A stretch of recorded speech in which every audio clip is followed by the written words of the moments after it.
Hi అండి. అందరికీ నమస్కారం. అందరూ బాగుండాలని మనస్ఫూర్తిగా కోరుకుంటూ వీడియోలోకి వెళ్ళిపోదాం.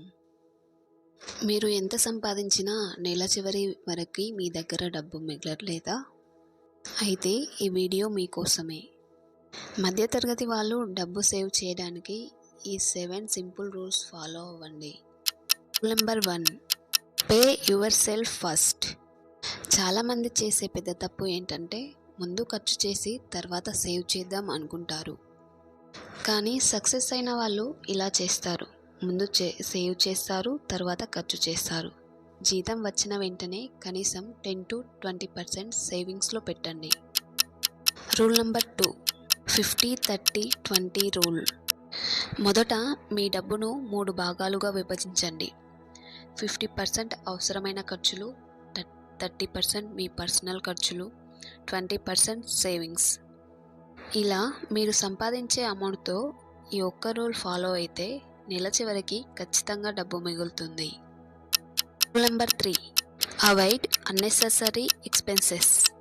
చాలాసార్లు మనం అవసరం లేని వస్తువులు కొనేస్తాం.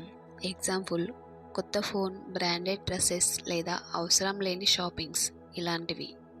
ఇవి కేవలం చిన్న ఖర్చుల్లా కనిపిస్తాయి, కానీ నెల చివరికి పెద్ద మొత్తంగా మారిపోతాయి.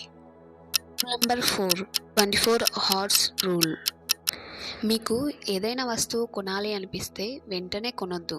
24 అవర్స్ ఆలోచించండి.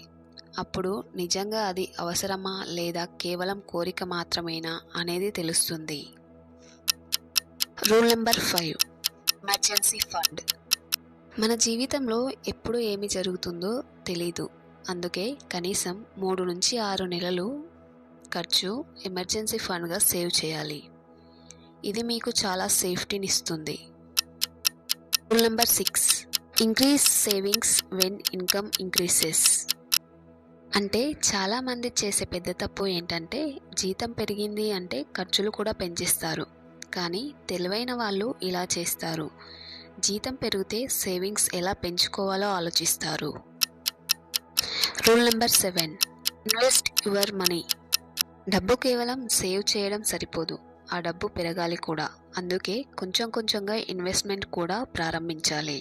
ఈ భవిష్యత్తును సురక్షితంగా చేస్తుంది. గుర్తుంచుకోండి, డబ్బు సంపాదించడం ఒక స్కిల్, డబ్బు సేవ్ చేయడం అంటే ఒక ఆర్ట్. మధ్యతరగతి వాళ్ళు ఈ 7 రూల్స్ ఫాలో అయితే వాళ్ళ జీవితంలో మార్పు ఖచ్చితంగా వస్తుంది. ఈ వీడియో మీకు ఉపయోగపడితే ఒక లైక్ చేయండి. ఇలాంటి మంచి వీడియోస్ కోసం నా ఛానల్ని సబ్స్క్రైబ్ చేయండి. మళ్ళీ ఇంకో మంచి వీడియోలో కలుద్దాం. Thank you for watching.